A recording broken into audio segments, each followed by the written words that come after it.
আল্লাহ, এটা কি করলো? কি এই করলো? তুমি পানি ফালা দিয়েছো, তুমি দেখো নাই? এত রিয়েক্ট করার কিছু নাই, ফালাইছে তো কি হয়েছে, বাচ্চা মানুষ তো একটু পানি ফালাবে। তো পানি ফালাবে, তুমি রিল্যাক্স কেন, বুঝলাম না তো।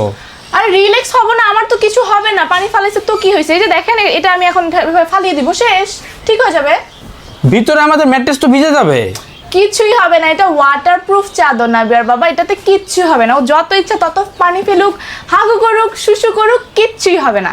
আসো আম্মু, কিচ্ছু হয়নি, আপনিও রিল্যাক্স করেন, এত প্যারা নেওয়ার কিছু নাই। 3 বছরের রিপ্লেসমেন্ট গ্যারান্টি এবং ফুল ক্যাশ অন ডেলিভারি, এছাড়াও ডেলিভারি চার্জ একদম ফ্রিতে আমি এই ওয়াটারপ্রুফ বেডশিট 2টা নিয়েছি। পানি, বাচ্চার প্রসাব, দুধ, জুস এইসব বিছানাতে পড়লে বিছানা তো নষ্ট হয়, সেই সাথে ম্যাট্রেক্স তোষকও নষ্ট হয়ে যায়, যার কারণে এই 100% ওয়াটারপ্রুফ বেডশিটটা আমি নিয়েছি অলিভ ফ্যাশন থেকে। ডেলিভারি ম্যানের সামনে পানি ঢেলে চেক করে নেওয়া যাবে, কোনো সমস্যা হলে তারা চেঞ্জ করে দিবে। বেডশিটটি চায়না ফেব্রিক্স, 3টা লেয়ার, নিচে এবং উপরে পলিলেমিনেশন করা। তো আর চিন্তা কিসের, আপনিও এক্ষুনি অলিভ ফ্যাশন থেকে ওয়াটারপ্রুফ বেডশিটটি অর্ডার করে ফেলুন আর বাসায় শুয়ে বসে রিল্যাক্স করুন।